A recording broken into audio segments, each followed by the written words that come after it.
자, 오늘 이 시간 하나님께서 우리에게 주신 말씀은 예레미야서 제12장 1절부터 5절까지의 말씀입니다.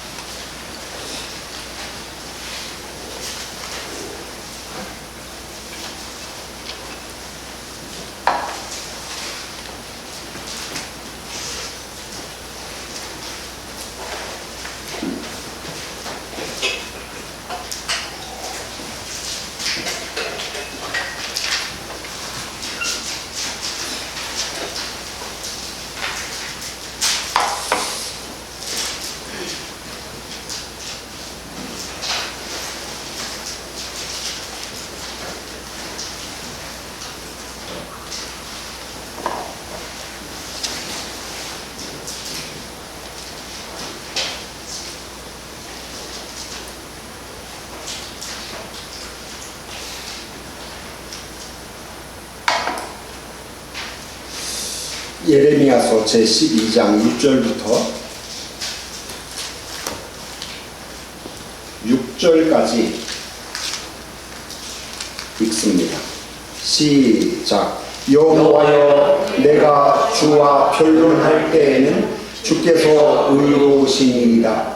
그러나 내가 주께 질문하옵나니 악한 자의 길이 통통하며 반역한 자가 다 평안함은 무슨 까닭입니까? 주께서 그들을 심으심으로 그들이 뿌리가 박히고 장성하여 열매를 맺었거늘 그들의 입은 주께 가까우나 그들의 마음은 먼나이다. 여호와여, 주께서 나를 아시고 나를 보시며 내 마음이 주를 향하여 어떠함을 감찰하시오니 양을 잡으려고 끌어냄과 같이 그들을 끌어내시되 죽일 날을 위하여 그들을 구별하옵소서. 언제까지 이 땅이 슬퍼하며 온 지방의 채소가 마르리까? 짐승과 새들도 멸절하게 되었사오니 이는 이 땅 주민이 악하여 스스로 말하기를 그가 우리의 나중 일을 보지 못하리라 함이니이다. 만일 내가 보행자와 함께 달려도 피곤하면 어찌 능히 말과 경주하겠느냐? 내가 평안한 땅에서는 모사하려니와 요단 강물이 넘칠 때에는 어찌하겠느냐? 내 형제와 아버지의 집이라도 너를 속이며 내 뒤에서 크게 외치나니 그들이 내게 좋은 말을 할지라도 너는 믿지 말지니라. 아멘. 설교 제목이 뭔지 아십니까? 설교 제목이 뭔지 아시는 분 한번 크게 말씀해 보세요. 추월이다. 추월이 뜻이다. 누구의 뜻일까요? 하나님의 뜻이다, 그 말이에요. 오늘 본문 말씀을 읽어보면 그 제목을 충분히 뽑아낼 수가 있어요.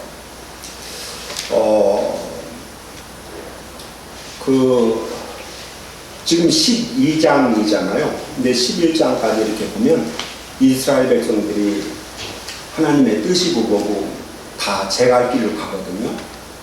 그래서 이제 우리 하나님께서 속이 상해요. 그래서 이제 이런저런 경고의 말씀도 주시고 또 이런저런 그 심판에 관한 그런 말씀도 하십니다.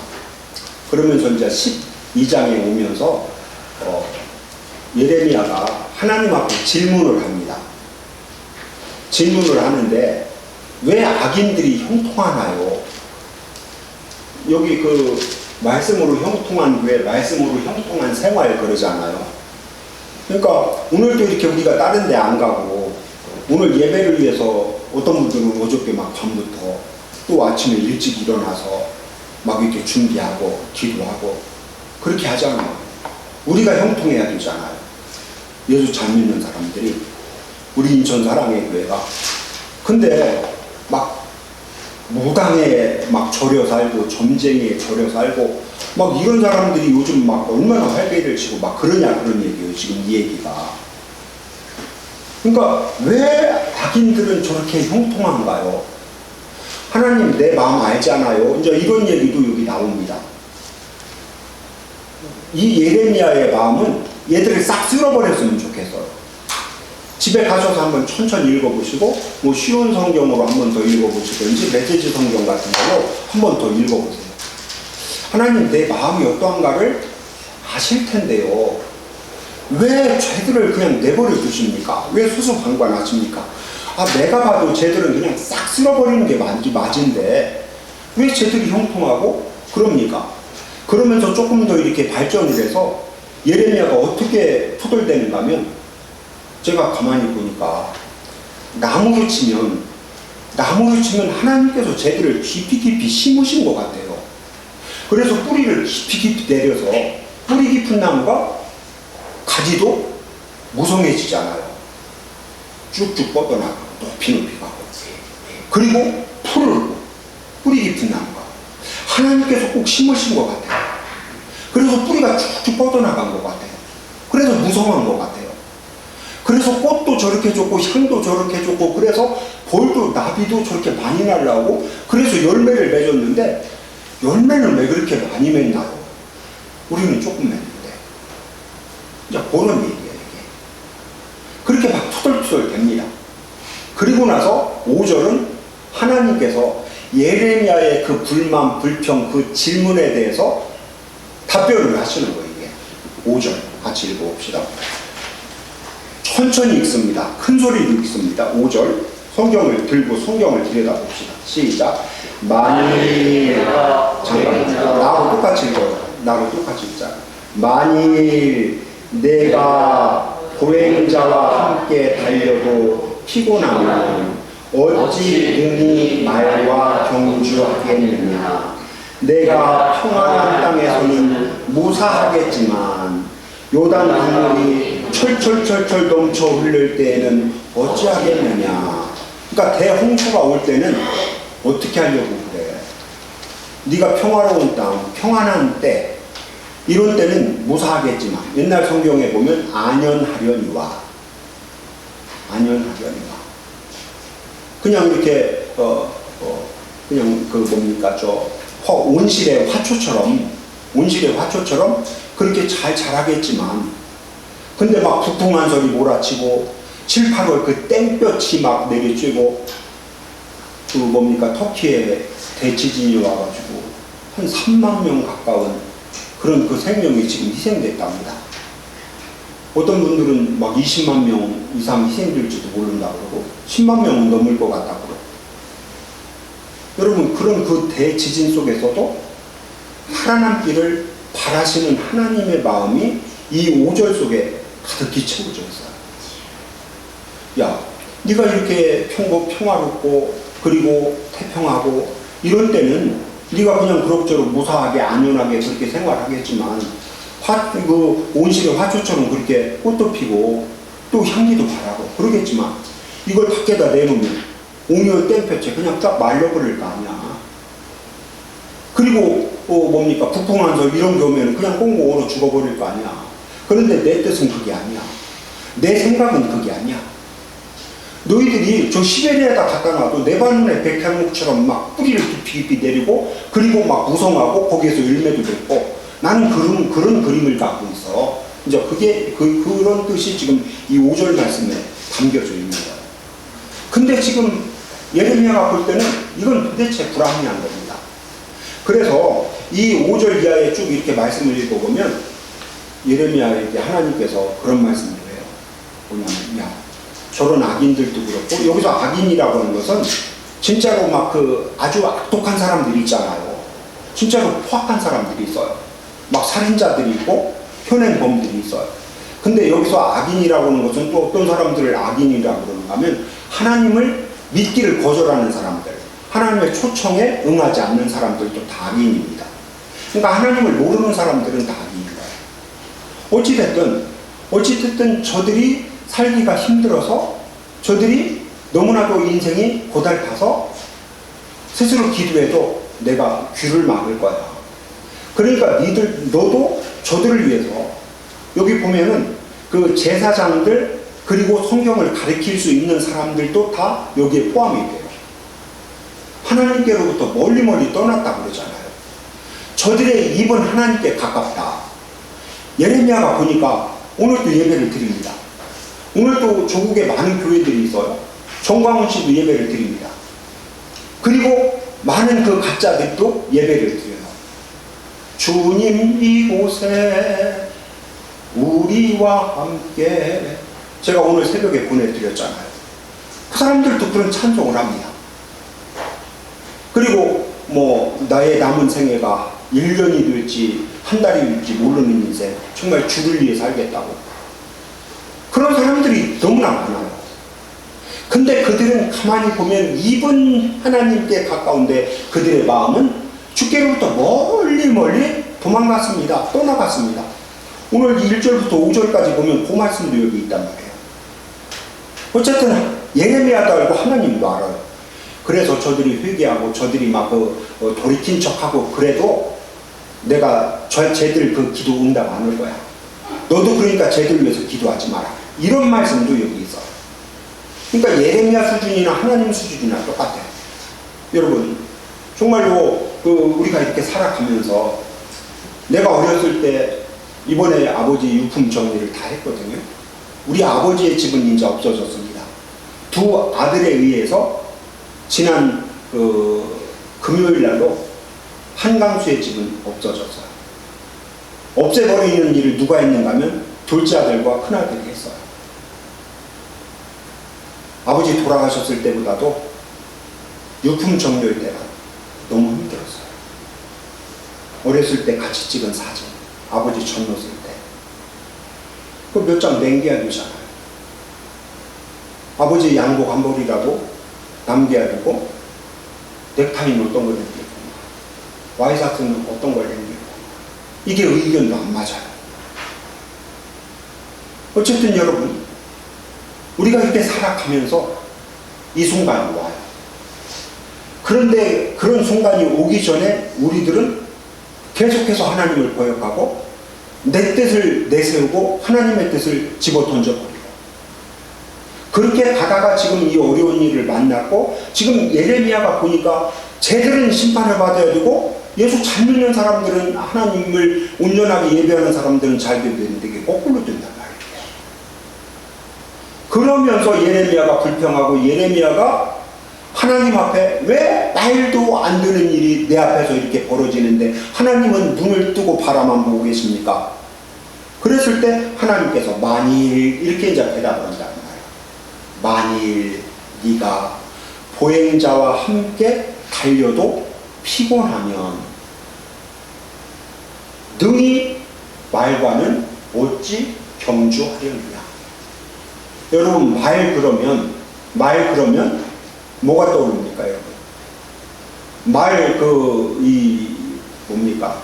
그 근육을 보면 진짜 굉장하다, 그런 생각이 안 들어요. 여러분, 동계 스포츠 중에 팀 추월 경기가 있어요. 빙상 경기 중에 3명이 경기를 합니다. 두 팀이 이제 마주 서는 거죠. 여러분, 그 빙상 경기를 이렇게 보면은 그 캡슐처럼 생겼잖아요. 운동장이. 그러니까 이쪽에 3명이 있고 이쪽에 이제 3명이 있어서 똑같은 방향으로 이제 도는데, 남자들은 그 400m를 8바퀴를 돌아야 돼요. 여자들은 6바퀴를 돌아야 돼요. 그런데 8바퀴를 다 돌기 전에 한 선수라도 추월을 해버리면은 경기는 끝나는 거예요. 추월을 한 팀이 이기는 겁니다. 그런데 대부분 못 이기고 추월이 안 당하고 이제 맨 나중에 들어온 사람 기록과 또 맨 나중에 들어온 사람의 그 기록을 분석을 해서 승자를 가리는 거예요. 근데 언젠가 보니까 네덜란드 그 팀이 어떤 팀을 이겨버렸어요. 추월을 해버렸어요. 한 선수가, 저쪽 팀 선수가 지쳐가지고 많이 쳐졌고, 그리고 이쪽 선수가 그냥 추월을 해버렸어요. 그 순간에 코치진들도 그렇고 그 응원하는 사람들도 그렇고 선수들도 그렇고 막 난리가 났어. 추월을 해버리니까. 여러분, 그런데 그 사람들의 그 근육을 보면은 이 허벅지, 이 허벅지 엉덩이를 이렇게 보니까 완전히 말처럼 생겼어. 팀 추월하는 사람들. 여러분, 여기 보면은 이 말이 말과는 어찌 경주하려느냐 그러잖아요. 옛날 성경에 보면 달려 뛰는 말과는 어찌 경주하느냐 이렇게 되어 있어요.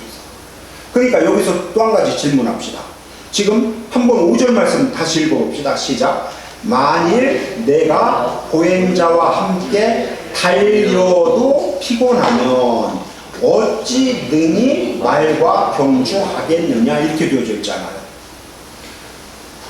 6절에 보니까 형제들 얘기가 나옵니다. 사촌들 얘기도 나옵니다. 내 가까운 친척들 얘기가 나와요. 그들까지도 경쟁자예요. 지금 이 상황은. 그런데 지금 그들은 슬슬 걸어가고 있다 그 말이에요. 슬슬 걸어가고 있는데 내가 그 옆에서 아니면 그 뒤에서 같이 걸어갑니까? 달려갑니까? 나는 달려가는 거야. 세상 사람들은 슬슬 걸어가는데 이 사람들은 한번 같이 보조를 맞추고 같이 어깨를 나란히 하고 같이 이렇게 가고 싶고 아니면 추월을 하고 싶어요. 지금 사람들은 슬슬 걸어가고 있는데 나는 옆에서 걸어가고 경보 정도가 아니에요. 달려도. 그 다음 뭐라고 되어 있습니까? 내가 보행자와 함께 달려도 피곤하면 달려 뛰는 말과는 어찌 경주하려느냐. 하나님의 마음이 어디에가 있습니까 여러분? 하나님의 마음은 내가 달려 뛰는 말처럼 그렇게 막 질주를 하기를 원하시고 세상 사람들은 그런 나를 추월해 보려고 부둥대고 착착지 달려보고 오토바이를 타고 달려오고 그리고 뭐 그 소주가를 타고 달려와도 추월이 안 되는 하나님의 자녀, 하나님의 백성, 하나님의 권속 그것을 지금 하나님께서는 꿈꾸고 계신 거예요. 그런데 세상 사람들은 걸어가고 있는데 나는 거기서 달려도 안 되고 뛰어도 안 되는 거예요. 피곤하기만 해요. 이 그림이 아니라는 겁니다. 은혜가 있기를 기원하고 축원합니다. 아멘. 그래요 여러분. 하나님의 기본적인 마음은 나는 걸어가도 걸어가는 나를 세상 사람들이 능히 추월하지 못하는 그런 그 말보다도 더 튼튼한 다리, 말보다도 더 튼튼한 건강, 말보다도 더 튼튼한 그런 그 근육을 하나님께서는 생각하고 있다. 믿으실 수 있기를 바랍니다. 아멘. 여러분 우리가 이번 그 월요일부터 새벽 기도 때 디모데전서, 야고보서 다 끝났습니다. 그리고 이제 디모데전서의 말씀을 배우는데 1장 1절 2절을 지금 지난 한 주 동안 했어요. 디모데전서 1장 1절 2절 이 두 절을 가지고 지난 일주일 동안 새벽 기도 설교를 했습니다. 거기에 보면 이렇게 되어져 있어요. 우리 구주 하나님과 우리의 소망이신 그리스도 예수의 명령을 따라 그리스도 예수의 사도된 바울은, 그러니까 여기 보니까 그리스도 예수의 명령을 따라서 그리스도 예수의 사도가 됐다. 누가? 사울이라는 청년이. 그러니까 사울은 큰 자입니다. 근데 그리스도 예수를 만나고 보니까 내가 큰 줄 알았는데 너무나도 작아. 너무나도 내세울이 없어. 너무나도 부끄러운 죄인이야. 그래서 이름을 확 바꿔버립니다. 큰 자 사울에서 바울로 확 바꿔버려요. 바울은 작은 자. 근데 사도가 됐다는 거예요. 부르심을 받고 보내심을 받은 자가 됐다는 거예요. 그런 내가 2절에 보니까 믿음 안에서 참 아들인 디모데에게 편지한다. 하나님 아버지와 그리스도 우리 주께로부터 은혜와 긍휼과 평강이 내게 있을지어다. 이렇게 얘기를 해요. 그러니까 내가 엄청난 사람인지 알았어요. 유대인들 중에서 구약 성경을 이 사람처럼 마음대로 이렇게 주물럭거릴 수 있는 사람은 거의 없었어요. 최고였습니다. 다른 사람들이 타인들이 그것을 인정을 해줬고 사도 바울 자신도 구약 성경에 있어서는 내가 최고야, 내가 선두야, 으뜸이야, 이런 자신만만함을 갖고 있었던 사람이에요. 근데 예수님을 만나고 보니까 너무나도 형편이 없어. 그래서 사울이라는 이름을 버리고 바울, 작은 자가 됩니다. 그리고 이 사람이 목표를 하면서 디모데라는 청년을 만나게 됐는데 이 사람 디모데라는 이 청년의 속에서 자기 자신을 봅니다. 그러면서 그를 위해서 계속 기도를 합니다. 이 청년이 정말 온실에서 자란 화초 같아서거든요. 그런데 어떤 폭풍 한설을 만나든지 어떤 장렬한 땡볕을 만나든지 어떤 도전이 오든지 그것을 다 이겨내고 달려 뛰는 말처럼, 그리고 막 요단 강물이 넘쳐든 그런 대홍수가 와도 꿋꿋하게 버텨내는 그런 사람으로 하나님 이 목표 사역을 감당할 수 있게 해주십시오. 그렇기 때문에 믿음 안에서 참 아들된 디모데에게 이 편지를 보낸다, 그렇게 가는 거예요. 그러면서 하나님의 은혜와 긍휼과 평강이 내게 있기를 원한다. 여러분, 정말로 그 예레미야가 너무나도 많은 대적들이 있습니다. 그리고 거짓말쟁이들이 가짜들이 나보고 거짓말쟁이라고 그러는 거야. 가짜들이 나보고 가짜라고 그러는 거야. 진짜한테 죽을 맛이죠. 그만두고 싶죠. 그랬을 때 예레미야야, 만일 내가 보행자와 함께 달려도 피곤하면 달려 뛰는 말과는 어떻게 하려고 그래. 내가 있잖아. 내가 너를 불쌍히 여기고, 그래서 내가 너를 긍휼히 여기고, 스프랑크 니조마입니다. 긍휼히 여긴다라는 것은 불쌍히 여기다라는 뜻이에요. 복음서에서 이 스프랑크 니조마이가 한 13번, 14번 나오는데 이 단어가 나올 때마다 기적이 일어난다 그래서 죽은 자가 살아납니다. 더러운 귀신들이 떠나갑니다. 문제가 해결됩니다. 다 풀어집니다. 모든 거치는 거 막히는 것들이 다 뚫어져 버립니다. 은혜가 있기를 기원하고 축원합니다. 아멘. 정말로 그런 그 심정으로다가 내게 은혜가 있기를 원한다.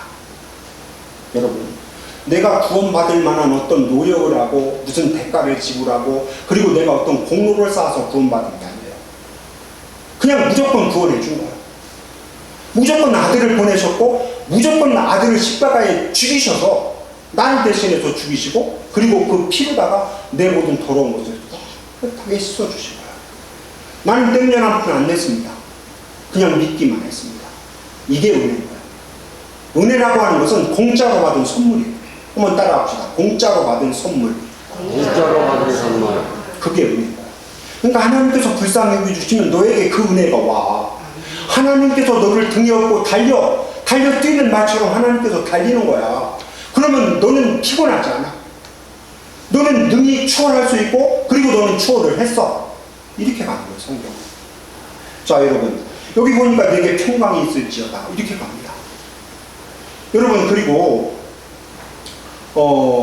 로마서 15장에도 보면은 사도 바울이 이와 비슷한 얘기를 합니다.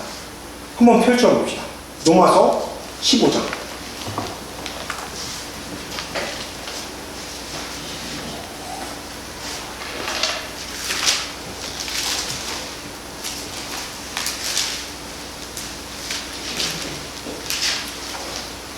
로마서 15장 1절 같이 읽습니다. 시작.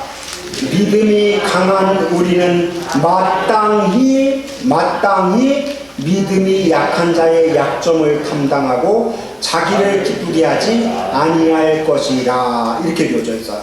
여기 보니까 강한 자가 나오고 약한 자가 나옵니다. 그런데 믿음 얘기가 나와요. 옛날 성경에는 이 믿음이 없었어요. 그냥 우리 강한 자가 마땅히 연약한 자들의 약점을 담당해야 된다. 나 자신을 기쁘게 하지 않아야 된다. 그 약한 자들을 기쁘게 해야 된다. 왜? 예수님께서 그렇게 하셨으니까. 내가 약할 때 예수님께서 자기 몸을 챙기고 자기의 생명 그리고 자기의 고통, 자기의 창피 당하는 거 이런 것들을 생각하지 아니하시고 나를 기쁘게 하기 위해서 예수님께서 대신 창피 당하셨어. 예수님께서 대신 고통 당하셨어. 예수님께서 대신 고난 당하셨어. 예수님께서 대신 십자가 지셨어. 그런 얘기예요. 그것을 믿는 사람들, 그것을 믿는 그 믿음이 강한 사람들, 그 얘기를 하고 있는 것입니다. 다시 1절 시작. 믿음이 강한 우리는 마땅히 믿음이 약한 자의 약점을 담당하고 자기를 기쁘게 하지 아니할 것이라. 2절 우리 각 사람이 이웃을 기쁘게 하되 선을 이루고 덕을 이룰지니라. 이렇게 갑니다. 여러분, 우리는 진짜 손을 쌓고 싶잖아요. 덕을 쌓고 싶잖아요. 손을 세우고 덕을 이루고 싶잖아요. 그런데 어떻게 하면 되는가? 나를 기쁘게 해서는 안 된다는 것이에요. 예수님이 자기 자신을 기쁘게 하지 않았던 것처럼 예수님이 연약한 자들에게 기쁨을 선물해 주기 위해서 창피를 당했고 고난을 당했고 누명을 쓰고 손가락질 당하고 비난을 당하고 조롱을 당하고 비웃음을 당하고 그랬다는 거예요. 그랬을 때 내가 당해야 될 모든 것들을 예수님께서 다 가져가셨기 때문에 연약한 나는, 연약한 아담의 후손들은 다 기쁨을 갖게 됐다는 거예요. 구원을 확신을 갖게 되었다는 거예요. 천국을 붙들게 되었다는 것입니다. 여러분 3절의 말씀도 같이 한번 읽어봅시다. 시작. 그리스도께서 자기를 기쁘게 하지 아니하셨나니 기록된 바 주를 비방하는 비방이 내게 미쳤나이다 함과 같으니라 이렇게 되어져 있어요. 이거 보면 구약성경에 주를 비방하는 자들의 비방이 내게 미쳤나이다. 그러니까 이 비방을, 이 비웃음을 누가 당해야 되는가 하면 죄인인 내가, 여러분들이 이 비방, 이 조롱 당해야 돼요. 그런데 예수님께서 그 비방을 다 짊어지셨어요. 나의 어려움을, 나의 연약함을 다 짊어져 주셨어요. 그래서 우리는 하나님의 자녀로, 하나님의 소유된 백성으로 일어설 수 있게 됐다는 것이에요. 여러분 성경의 말씀은 창세기서부터 말라기까지 그리고 마태복음부터 요한계시록까지 똑같은 소리를 합니다. 너를 기쁘게 해서는 안 돼. 너를 기쁘게 해서는 안 돼. 지금 예레미야가 본문으로 봅시다. 왜 예레미야가 원망하고 불평하고 이렇게 실망하고 왜 저것들을 안 쓸어버리냐고. 근데 하나님의 계획은 어떻다? 하나님의 계획은 쟤들은 지금 보임자인 것처럼 보이지만 그리고 내가 그 옆에서 저것들을 어떻게 제껴보려고 막 달리고 용을 쓰고 있는 것 같지만 그렇지 않다는 거예요. 결국 거꾸로 된다는 것입니다. 자, 오늘 본문 말씀 15절 말씀 한번 더 읽고 이제 여러분들이 묵상을 하십시오. 소가 왜 이렇게 건강한가? 이 시편 1편 1절에 보니까 복 있는 사람은 여호와의 말씀을 즐거워하여 주야로 그 말씀을 묵상한다 그랬잖아요. 여기서 묵상은 되새김 하는 거다 이렇게 말씀했어요. 되새김질. 자, 예레미야 12장 5절 말씀 시작. 만일 내가 보행자와 함께 달려도 피곤하면 어찌 능히 말과 경주하겠느냐. 내가 평안한 땅에서는 무사하려니와 요단 강이 넘칠 때에는 어찌하겠느냐. 이 말씀 오늘 계속 되새김질 하시고 제가 깨닫고 여러분들에게 증거한 것보다도 더 많은 깨달음과 더 큰 은혜가 여러분들의 심령 속에 가득 채워지기를 기원하고 축원합니다. 아멘. 중요한 것은 세상과 경주를 할 때 하나님께서는 언제나 우리가 달려뛰는 말이다. 나의 계획은 그거다. 이거 머릿속에 꼭 입력시키실 수 있기를 기원합니다. 하나님 아버지 감사합니다. 오늘 또